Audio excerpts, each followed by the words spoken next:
Usually I start these episodes with a big, hey everyone. I'm not going to do it. Switching it up for episode 25. Yeah, I can't believe this is the 25th episode of Death Space Filling the Void. My goodness. I want to say, where did the time go? But it went into making 25 episodes of a podcast. And a bunch of others with that gives me anxiety. Hope everyone's having a good week since we last spoke. The talk of the town in my stretch of South Carolina here is it's been a bunch of alligators walking around, which the people who are from here think nothing of it, right? This is where they live. But in places where there aren't streetlights and it's December, it's just shocking to see pictures of alligators walking around in your neighborhood. You know what I'm saying? I'm from Long Island. That's unusual and really fun. Also, my neighborhood did a Christmas parade with all the golf carts, which if we end up staying in South Carolina, we got to get a golf cart. But who knows where we actually end up settling in. South Carolina's been really good to us, though. Well, I've got a great interview lined up. I spoke with Silke Herwald, who is a grief expert, clinical hypnotherapist, and master practitioner, NLP, with over 12 years of experience of working in grief, or working with grief. What a great conversation Silke and I had. Silke heard the podcast and reached out all the way from Australia, it's so crazy to think.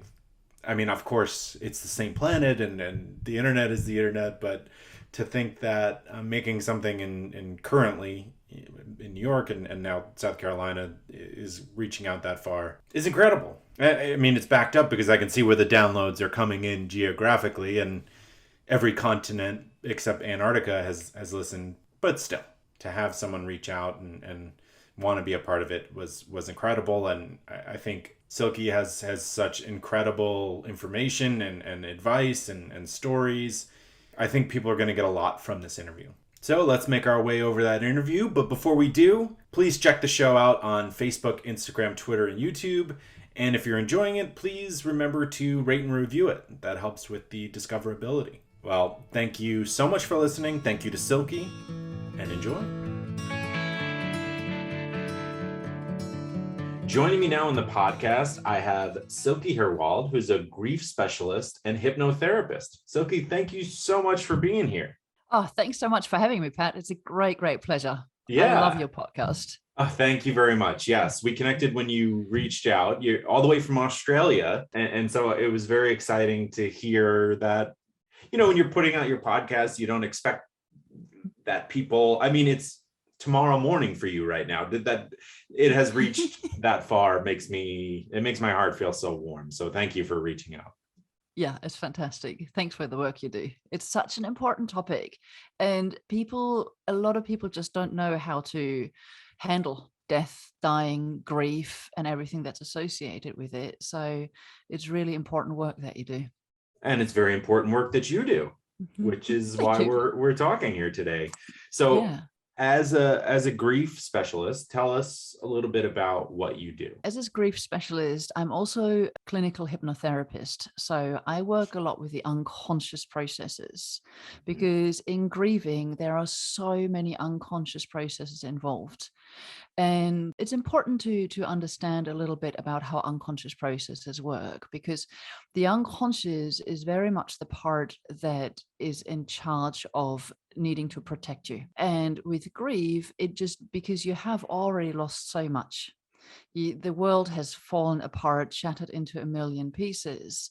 And then the unconscious quite often has got all of those objections to, for example, even working through the grief, because to the unconscious, the grief is very much the last thing that still connects you to your beloved person. So that's why there are often that people kind of go, yeah, consciously, I know what I should be doing. I know I should be going out. I know I should be connecting with the world, but I just don't want to. I just want to pull the sheets over my head and lie in bed, or I'm just too scared, or whatever else it may be. And all of those are the unconscious objections, and working through those instead of just trying to push that down and trying to work against the unconscious, that is so incredible hard work. And I really help I help people work through grief in a different way, I think, because there's nothing linear about grief. Grief is very much a process, and it's a very, very messy process. It sometimes feels like the person is not going anywhere, and then all of a sudden they kind of move a little bit, but then they kind of come backwards again. And it's just and it needs to be that messy process. I've been working with grief now for about 12, 13 years. Then my work got a completely different level once again about 3 years ago when my sister died. Then I all of a sudden, beforehand, I kind of understood what grief was because people were telling me.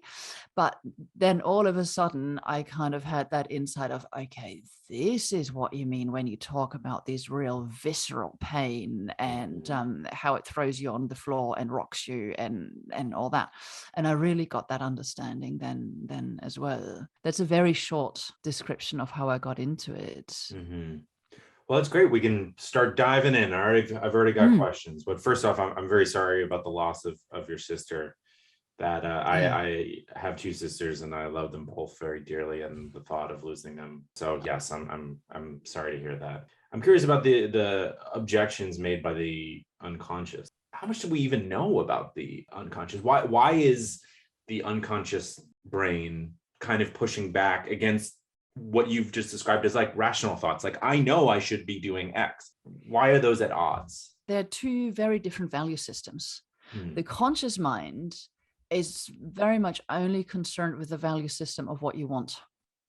You want to be happy. You want to smile. You want to start living life again. You want all of those things. The unconscious, however, is only concerned with the value system of the needs. I need to feel safe and secure. I need to feel good. I need to feel connection. I need to feel all of these other things. And because of that difference in the value systems, and because the unconscious processes information much faster than the conscious mind, so then whenever push comes to shove, the unconscious just kind of pretty much goes, I don't care what you want. I just need to feel safe. And the only way I know how to do this in this situation is by staying home, or the only way I know how to do that in this situation is by replaying those horrible memories time and time and time again, because that still gives me a sense of still being connected because it's the last memory I have of this person. So that's where that fight pretty much between conscious and unconscious comes in, and the unconscious always wins. Is that because it's just deeper in the brain? It's just very much. Okay. And it processes information faster. You might know, for example, when I don't know, you're driving a car and somebody cuts you off in traffic, and you make the maneuver and you get out of harm's way real quickly. And then 3 seconds later, your conscious mind kicks in and goes, whoa, what was that? But That's you've already done the maneuver. That's a great point. Right? So your unconscious has already gotten you out of harm's way. And 3 seconds later, the conscious mind goes, whoa. Yeah, that's so true. I mean, even walking in the woods here in South Carolina, the times that I've seen a snake, I feel like I saw it before I even saw it. Yes. You just see it out in the distance. It's like your brain is scanning for things like that. Absolutely. Yeah. Your unconscious is aware of so many more things. Your conscious mind is very limited in its perception. For example, while we're talking, you probably completely forgot to notice what your feet feel like. Oh, completely. Yeah. But now that I mentioned you it, and what you're saying. Yeah. But now that I mentioned it, your conscious mind goes, oh, what do they actually feel like? Yeah. I actually just shifted them to make them more comfortable, because I was like, why am I in this weird, uncomfortable position while I'm chatting? So your unconscious is aware of so much more than your conscious mind can ever be. So at the end of the day, the unconscious very much runs the show. And which is why it's so important to work with the unconscious processes through that. Is that where I've read that it's completely false, but like the notion that we use 10% of our brain, is there more of our brain that's portioned up between the conscious and the unconscious? I don't know about that. I don't think about it in brain terms, really. I just think about it more in terms of that the brain can be very much the captain who Hmm. decides where we're going to go, Hmm. but the unconscious is the sailors and Hmm. all of the others. So of course, when the captain says, "Okay, great, we're going to leave this harbor and we're going to sail over there," but if the sailors don't know how to, we're not going to get anywhere. If the Hmm. sailors say, "No, we don't want to," because we're scared of the ocean or whatever, we're not going to get anywhere. So then we need to have this communication very much between the captain, or the captain needs to go, "Okay, great, we need to upskill the sailors, or we need to give them more resources how to deal with these situations, or we need to do whatever they need, basically." And that's when we're actually going to leave the harbor and we're actually going to get somewhere. Great. Thank you. That metaphor is very helpful to understand what's going Good. on. So thank you for that. Yeah. So the unconscious is deep in there. How do we communicate with that? How do you start to talk to that part of the brain to help somebody who's grieving? Yeah. So, for example, I'll give you an example. I was, many, many years ago, I think I was still using Skype back in the day, whereas today I mainly use Zoom, really. I was working with a lady and she had originally come to me because she wanted to stop drinking so much. Hmm. And I had said to her, "So, when did this whole thing start?" And she could tell me the exact date. And when Hmm. people can tell me the exact date, I'm always going, "What happened there?" And it turns out it was her husband's funeral. Hmm. And so from then forward, she had to go back to work and all that. And she said during the day, she could sort of cope because she was being busy. But at Hmm. night, she came back to the empty house. Hmm. And it just started with just, having a glass, and then it was two, and then it was a bottle, and da da da da da. She was fully functioning, but she just hated it. And it was, I think, 2.5 years after her husband had passed away. And as I was working through it, it turned out that in actual fact, this was not an alcohol problem. This was a grief problem. But her one of her big objections was that she felt that if she wasn't grieving anymore, she would be betraying him. Oh man. And so, and of course, through asking specific questions, I very much, when I work with people, I always give them permission to allow themselves to actually come out with those things where other people kind of would go, "Oh, don't be silly." He wouldn't feel like that. But of course, it's an objection from the unconscious. So people need to first of all become aware of those things, where the conscious judging mind would go, "Oh no, that doesn't make any sense." But it's important to actually listen to these things, because the unconscious is very much like a messenger, and the messenger knows that you're home and it needs to deliver the message. So first it'll just knock on the door, but you don't open the door because you ignore it. And then it'll just knock louder and knock louder and knock louder until you finally open the door and finally take that message. So there are all of those. And I hear that so often, that people feel, even when they find themselves having a laugh or smiling, that instantly the guilt sets in. That Hmm. it's like, "Oh no, I can't have fun because my hubby died," or "I can't have fun because my mum died," or whatever it may be, when in actual fact we need to pay attention to those things.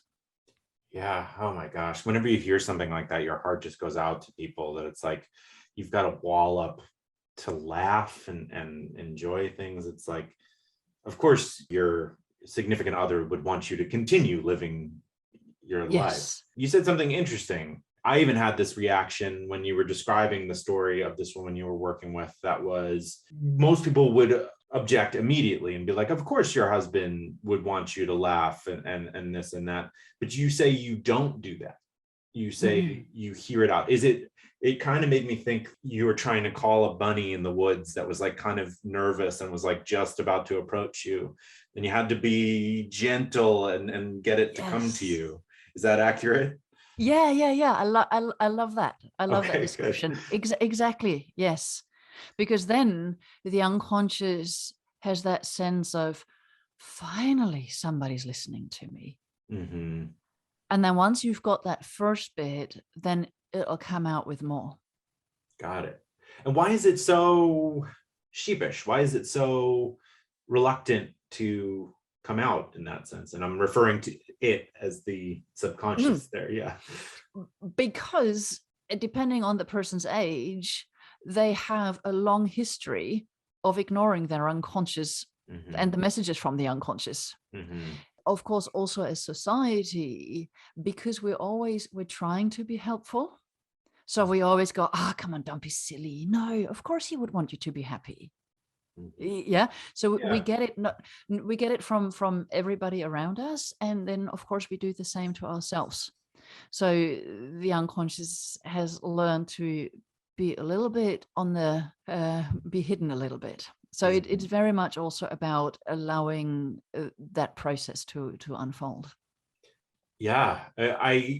This is a very different consideration that I haven't really thought of, but it feels as though it's like a rejection, like someone's offering you a vulnerable portion of themselves, and by saying no, of course, I mean it's true what you're saying. Your husband would want you to live your life, right? But it also feels like a rejection in the moment, where maybe something like, oh, I'm so sorry to hear that you're going through that, might Yes, be what they need to hear in that moment. exactly.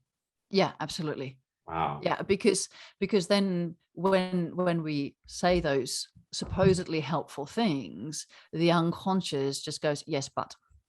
Mm. And that's bad improv. Yeah, Yeah. yeah, exactly.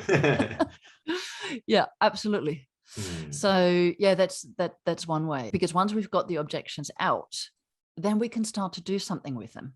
Yeah, of course. Once you see the roach with a flashlight, you get the exterminator. Yeah, Not to, exactly. that's a much more gruff metaphor than I was searching for, but I think I think the point is made a little bit. I One thing about this podcast is I like to try metaphors and see if they're gonna work or not. I just Yeah. started, and we'll see where it goes. But Yes. I'm okay being wrong in that sense. But you know what? You brought up a fantastic point, because the unconscious processes information a lot through metaphors. Hmm. So that's another great way of working with the unconscious, is that people use metaphors all the time. They would use, for example, with grief, some of the metaphors are, it just feels like my whole world has fallen apart. Right. Or they might say, I feel like I'm all alone in the universe. Hmm. And I was working with somebody online, and her 35-year-old son had died in his sleep. No, Oh. no pre-existing medical condition, just like that. She said, even though my husband is here, my other son is here, my grandchildren are here, but I feel like I'm just all alone in the universe. Hmm. And then we started to explore that metaphor. And once we got to it, it was very interesting. She said that it was as if she was floating in space. And then we helped her work through that with the unconscious. I can't remember exactly how we got there, but in the end, she felt that because her sense was that his soul was also floating in space, Hmm. and that she was, so unconsciously it seemed as if she was in space searching for her soul, and had completely lost all connection to the present world, which she said she absolutely felt like that she was just going through the motions, hanging out with the grandkids, but she wasn't actually connected to them. And then once we kind of worked through all of these things, she started to feel a lot more connected to life again. Oh, that's so incredible. so working through those metaphors can be incredibly powerful as well. Yeah. Do you have like a roadmap, or an approach that you try to bring people through? Yes. So the thing with grief is that it's, as I said, it's a process, Hmm. and a lot of it has got to do also with timing. So certain processes might not be the right time for that particular person. But for example, when I work with my groups, by the time that people join the group, they are ready. They want to make a change. Got it. Right? They've Yeah. had enough. They realize, because for me, it is so tragic that one life is lost to the death, but then a second life is lost to the grief. Mm-hmm. And by the time people join my programs, they are ready. They want to start to make those changes. They've gotten to the point that they've realized that they don't want to lose even more, but they also don't want to continue living like this, and that they have that realization that they want to be able to smile again, that they want to be there for the grandchildren, or they want to be there for the kids, or they want to be there for their significant other, or whatever else it may be. And then we very much go through the program with lots and lots of exercises and lots of insights. And of course, we take care of all of those unconscious objections, so that it's a very, very safe environment for everyone's unconscious objections to pretty much come out, and we take care of all of those. That's great. It sounds pretty much like someone who struggles with alcohol or some kind of drug addiction, that there's a change within them that you couldn't give this person that change unless they were open to it. Yes. Yeah, absolutely. Because also for many people, they feel what I find in grief is very often that people have only the last images, the last memories. So if that person has died a slow and horrible death, they mainly remember the person being sick and unwell and in hospital bed, or attached to all the machines, the beeping noises, the horrible smells, blah blah blah. Or they might even remember the person the way they found them when they were dead and all that. But of course, that takes away so much from that person's lives, because there's all that history, there are all those wonderful memories that these people have had together of just hanging out. Doesn't have to be the special adventures, but just the normal stuff, having dinner together, having coffee together, just hanging out and all that. And unfortunately, because the unconscious kind of thinks it's that last important memory, and they don't want to give that up. But what people don't realize, and what the unconscious hasn't realized, is that once we actually go through the process, they get far more spontaneously popping up of the good memories. That's wonderful. And I always find that so fascinating. That is incredible. That then all of a sudden it gets triggered. I had one client sent me a beautiful full email, and she said, "Oh, Silke, thank you so much. I recently drove past a golf driving range, and I just remembered how, I don't know, 20 years ago, I had bought these golf clubs for my husband, and I'd never played golf in my life, but because I gave him the clubs for, I can't remember, Christmas or birthday, he then decided to take me to this driving range. And because I had always said, like, oh, how hard can it be? Just hit a ball with a stick. And once he took me to the golf driving range, I just realized that my balls were always just flying 1 meter or 10 yards or whatever. And we just had the best time. But that memory she wrote to me just to say that memory just popped up spontaneously, and she hadn't thought about that in 20 years or something. Oh, what a gift. I mean, what a gift.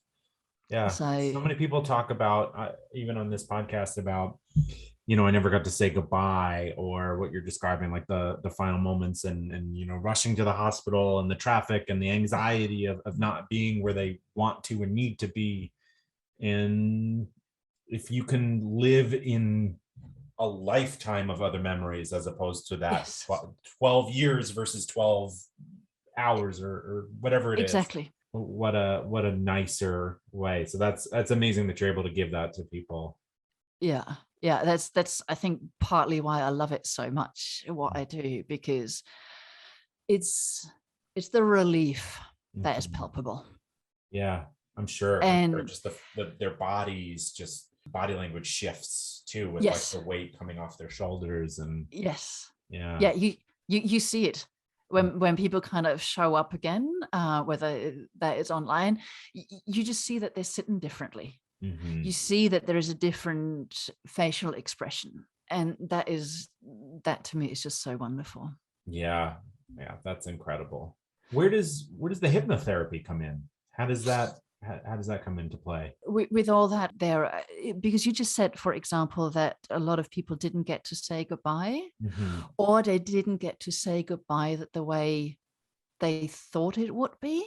Mm-hmm. um, and I think media has got a lot to do with it. In many movies, there is, when the person is dying, it's quite often they're lying in this bed surrounded by their loved ones. Everybody gets to say their goodbyes, and then the person just kind of closes their eyes and peacefully passes away. Mm-hmm. Unfortunately, I think that is just a very, very rare case where it's like that. Most of the time, it's very, very different. So that's why I think people don't have the sense that they got to do what they needed to do. And with that, there are some hypnotherapy processes that we can use so that people actually get the sense to say goodbye. So, for example, one technique I use is I would give my clients a safe spot, whether that is a fireplace or whatever it may be. And then there they, because they are in hypnosis, and then we create a scene where their loved one appears and they get to say those things and they get to have that goodbye. I recently also lost my dad, and Oh. so that was only 3 months ago. And because my parents live in Germany, and I got the phone call in the morning completely unexpected, and my mum just said, "Dad is dying," and he just had a massive heart attack. He was then in ICU. They pretty much resuscitated him, and then he was in ICU. And I said to Mum, "Can you please put the he was out, he was in a coma." But I was so lucky that she had her phone and put his to his ear, and I got to say what I needed to say. Mm-hmm. And that, I'm convinced that he heard it, even though he was in a coma. So I just feel so blessed that I had this chance to do this, when I know that so many people out there weren't able to. And especially in COVID times, I was just so grateful that they actually allowed my mum to get into the ICU and be with him through the process, when so many people haven't had that chance. And there are tools that we can use to help people get a sense of that closure. That's so nice. As a person who studies and helps others with grief, how does that affect your own grief? Do you Are you able to check in with yourself like you Yeah, were so mentioning? it's that's a great question, because the thing is twofold. Because the person who lost her sister and the person who lost her dad is not the grieving specialist. It's Mhm. it's me. It's the sister. It's the daughter. So that was what was happening first and foremost, and I allowed myself to grieve. But I think my great advantage is that I have helped thousands of people through it.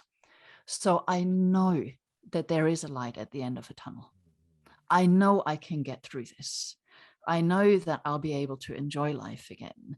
Whereas so many other people, they just fall into this abyss, and they don't know that they're ever going to be able to live life again. And they also don't know whether they ever want to live life again, because of the guilt and the sense of betrayal that might come in. But so I've got that huge advantage that I know that it's okay, that we're going to get through this. But I also know, so a very good friend of mine is also a hypnotherapist, and I've actually went on to teach her some of the processes I use, Mhm. and said, I need you to run this process on me now. I need you to do this and this and this. And she's wonderful and helps me a lot with it. And I realized that for one, because my dad only died 3 months ago, that I wasn't ready for one of those things yet. Mm-hmm. It's not the right time yet. It's not appropriate yet. And I said, no, we need to hold off on that one. I still need to sit with this a little bit longer. I just realized that I needed some resources to be able to deal with it. The beautiful thing about unconscious processes also is that with grief, we feel so overwhelmed because there's so much other stuff going on as well, which I always find also that grief and anxiety go hand in hand. Mm-hmm. Because of course the whole world has changed, and especially, for example, with husband and wives, there's quite often he's in charge of this and that, and she's in charge of this and that. So all of a sudden there's this massive learning curve as well of how do I actually deal with these things. So then we can, for example, borrow resources from a time when the person had to learn something new.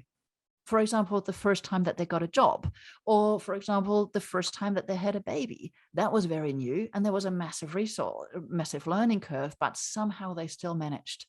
And then we can go in and borrow some resources from those times when they have been able to deal with uncertainty, or they've been able to adjust to something new. Oh, that's great.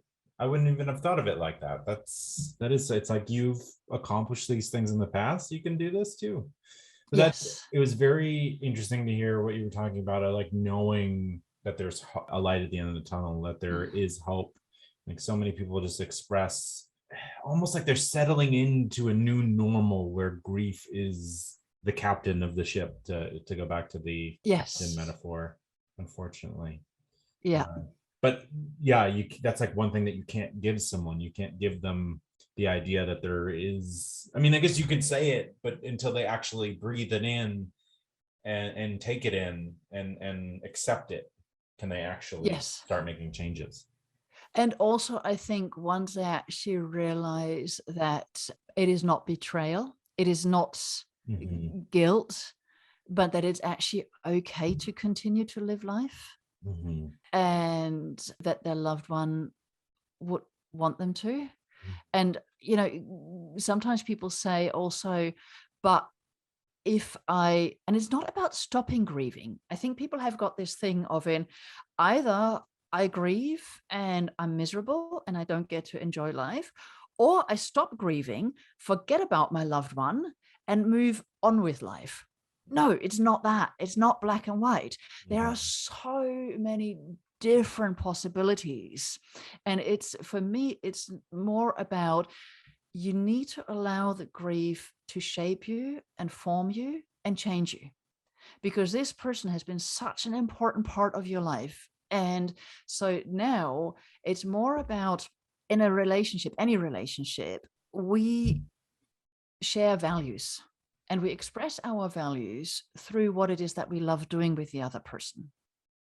So now, through the grieving process, really what we find is that we find a way to reintegrate those values into ourselves, so that then we can still live those values, and so that that person is still a part of us, but in a way that is more appropriate for now and into the future. Like, for example, you might remember an old childhood friend or your favorite teacher that you had, and you've got no idea what happened to that person.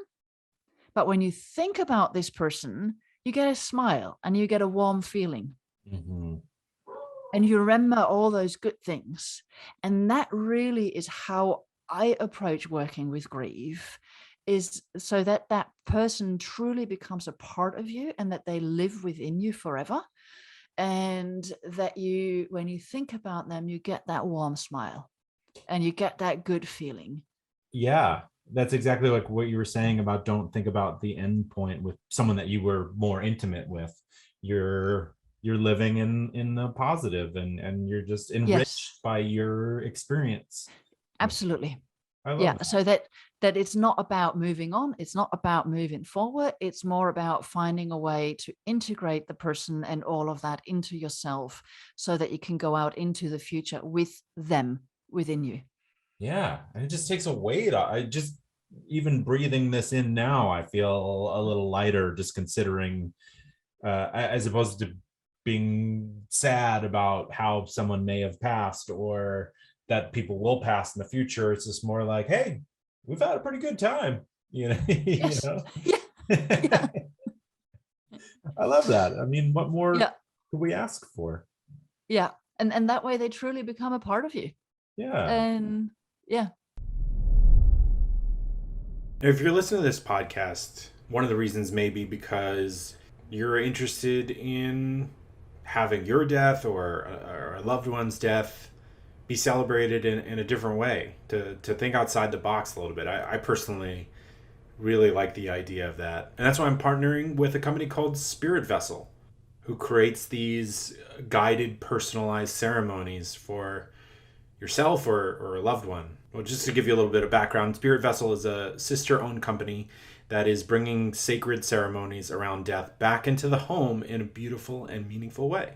I love it. I love the idea of making it more personal. And I've experienced wakes and funerals that it felt so cold, and wish that I could inject a little bit more personality and more storytelling to help the grieving process. Spirit Vessel has these handcrafted ceramic urns and personalized celebration of life ceremony packages that can be done in the comfort of your home or through webcasting services. Whether you're grieving the loss of a loved one, preparing for an imminent death, or taking steps to plan for your own death, Spirit Vessel provides resources to help you respond from your heart with creativity and courage. So basically, you can design your own creative and personalized intimate ceremony that represents the person who you're celebrating. And there's also tips to help people who are grieving going forward. So whether you're interested in the celebration of life ceremony packages, or you'd like to check out or order one of their handcrafted ceramic urns, which are so cool, by the way, check out Spirit Vessel. And if you do order anything, feel free to use the promo code DEATHSPACE for free shipping. If you're like me, it can be really hard to come up with the words to say in a card. I know, I always laugh too, because talk about 10 years of improv training down the drain. Not being able to come up with anything. But that's especially so. I don't know why I can say especially. There you go. Perfect. I can say it. During times of grief, or when someone loses someone. But thankfully, there's the Cardist Studio. There are no words to comfort in a time of deep loss, but you send a card because you care. Yeah, because as we've learned through this podcast, sending something, saying anything, is better than saying nothing. The Cardist Studio creates your message, writes it in your card, and mails it for you. See? They'll help you out. You have the intention, the cardist has the words, bing, bang, boom. All you do is pick the card and tell why you're sending it. No anxiety, all care. For a message from your heart, but not your hands. Just sit back and enjoy your relationships. You know, you don't want to have that awkward feeling like, was that too much? Did I say too much? Am I talking too much? As I'm literally talking too much? As opposed to figuratively talking too much, Pat. All right. My inner voice is kind of mean to me. TheCardistStudio.com, thoughtful, just got easy. And better yet, you can use the promo code DEATHPOD, one word, for 10% off all orders. You ever lie in your resume? Huh? Look at me. Look at me when you're lying. No, you should never do that. That's a terrible idea. But it can be daunting to look at a job listing, see everything that you have and things that you probably don't have. But we can fix that with My Software Tutor. My Software Tutor offers 3 levels of real-time Zoom-based courses with a live instructor. So I'm going to keep you on task. They've seen it. They've heard it. They've seen the resumes. They know the holes. But they're here to help. They'll deliver practical, functional business skills in a friendly and supportive environment. It'd be funny if it really wasn't a supportive environment. Like, when are you going to understand this? Of course, that's not the case. That's just the anxiety or reliving fear dreams we had as children. These courses will increase your marketability. The job market couldn't be better right now. So it's a perfect time to invest in yourself and improve that resume. Whether you're an employee, job seeker, consultant, or contractor. You can sign up for these classes at mysoftwaretutor.com and use the promo code POD20 to save 20% off all registrations. Would you look at that? All right. Enjoy that new job. So I'm curious how you start to get these. I forget how you were referring to them, but The objections? the objections from the subconscious. Is there Yes. like an example we can run through, or possibly like an exercise that you might do with a new client? I don't know if that would be all right. Yeah. So first of all, I always ask my clients what they want. Okay.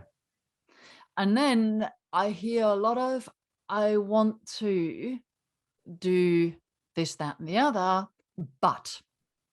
And I always listen to the buts, because the but is very much the objection. Oh, so for example, with somebody else who I was working with online, she said, I want to start, she was teaching, and I want to start teaching again, but my husband was always there for me to bounce ideas off.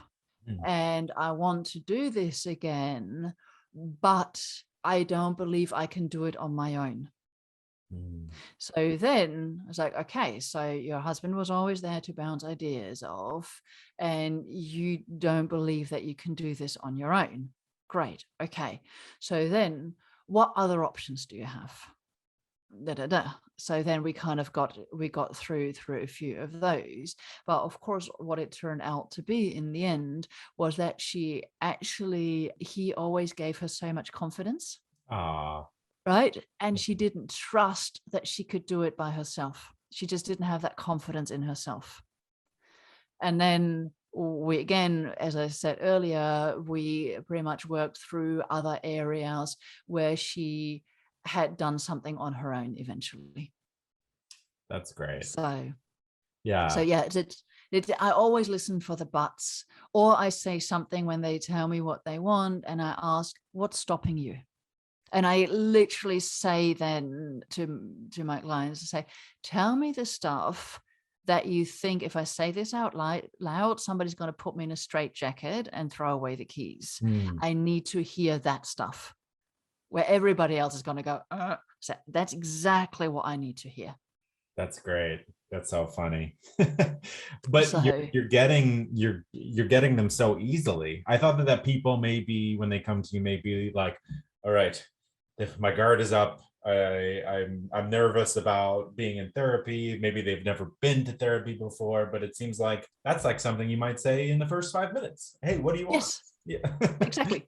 Yeah, absolutely. It's true. Some people have never been to therapy before, but lots of other people, they have been to other therapy where they just kind of talk about it, to talking therapy or whatever, but none of it has ever actually taken care of the unconscious stuff. And then of course, if they've been to other therapy, I always say, look, I work very, very differently, and explain how I work. And I very much firstly explain about unconscious process. I mean, I could only give you, unfortunately, a very short snippet because there's so much more to it. Also for your listeners, I've got a great resource on grievetolove.com/summary where people can download this and get more of an understanding about all of these unconscious objections and some ideas how to work through that as well.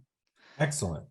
Yeah, thank you so much for providing that. That could be extremely helpful. One thing that we talked about on our previous phone call before we decided to set up a time to record was that the holidays are coming, and the holidays can be rough for people who I think I shared my grandma Ruth, who lost her dad when she was like 4 or 5, and then she lived into her 80s and never enjoyed Christmas to the full extent that she just always got sad. And even though she had grandkids and her kids and people around and, good food and fun and music, she always had a hint of sadness to her. Yeah.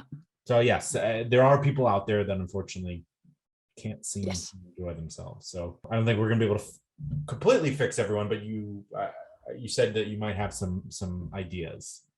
Yes. Yeah, of course. Because all holidays, whether it's birthdays, Christmas, Thanksgiving, the anniversary, wedding anniversaries, all of that will never be the same again. And first of all, because also I think especially with Christmas, there's always this massive expectation There around is Christmas. so It much needs to pressure. be special, right? Yeah. It needs to be all of these kind of things. Yeah. And then, of course, that puts a lot of pressure on the grieving person, because on the one hand, they kind of want to participate and they want to make it special for everybody else. Mhm. But on the other hand, they just kind of want to be left alone, because it emphasizes the loss once again. So the first thing to do is, especially in the first few years, is to take any and all expectation out of it. In the first, for some people, it's just the first year. For some people, it's the first 5 years. There is no timeline to it. It is just about surviving, just getting through Christmas. Mhm. It's not about having a fantastic Christmas. It's just about getting through and waking up on the 26th or on the 27th and kind of going, okay, we've done that. We got out the other end. And for some people, it can be incredibly helpful to mix things up, to Okay. completely change things around, to not do the traditional routine, but to just kind of make things different. Because for some other people, they just want to keep everything exactly the same. Mhm. But the best tip I can give people is to just listen to what feels right for you. And in grief, that is the time. If you've never learned how to do it, now is the time to listen what you actually need the most. Mhm. And don't do it for everybody else, because everybody else wants to support you.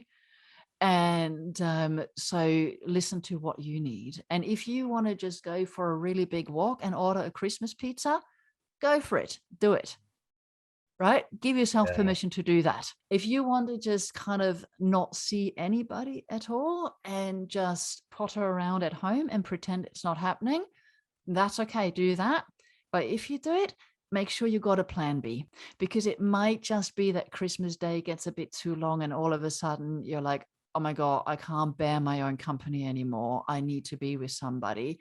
Then have a plan B ready. That's smart. There really are no rules. You can go and do whatever you feel that you need to do. And for me, getting out into nature is always very helpful. For a lot of my clients, it is. For other people, it's not. But it's really time to pay attention to what you need to do. For some people, it's very helpful to make their loved one's dish their favorite dish, so that the memory lives on with them. I've also had a client of mine, and she decided that she was going to do Christmas dinner the way that she always did it, and that they were going to put a placemat and set up Dad's spot just the way as if he was there. They just, and she said that was really lovely. Other people in one of my groups said, oh my God, that would kill me. I couldn't do it. That's okay. Yeah, we came up with a different strategy for her. So it really is the time to listen to what you need. That's great. I find myself when I'm listening to this, it's like it's very good to check in with yourself. At times I've had issues with depression, and even when I am checking in with myself, when I'm in that state, if you're not like participating, or even if I know that something is good for me, I can also feel worse that I'm not giving to the group.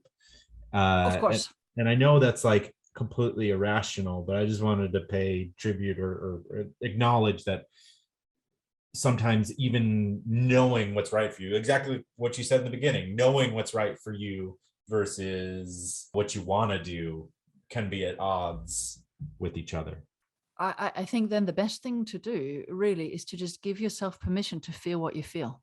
And to validate that and kind of go, okay, good. I know it would be good for me to participate in the group, but I just don't have it at the moment. And then instead of then making oneself feel worse by going, but I should, and just kind of go, okay, it's just the way it is at the moment. And to accept one's own feelings. I think that is so important. And I see that a lot with grieving people who then also kind of go, well, yeah, but there are so many people who are worse off in the world. I go, Yeah, but you still need to feel what you feel. And your grief is absolutely valid. Grief just doesn't compare. You can't compare grief. Like, this grief is not better or worse. It's your grief.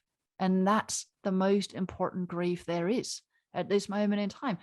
Your grief is the most important grief that there is to you. So then we need to give ourselves also that permission. Yeah, I love that advice of just checking in and feeling your feelings. I mean, especially with grief, which has to be dealt with. It just it Yeah. has to be. It's very demanding like that. Yes. And if we don't deal with it, it hides very well. It shows up in unresourceful behaviors. Yeah, places you don't want it to. I've definitely had that happen, and that just makes you feel lower. Yes.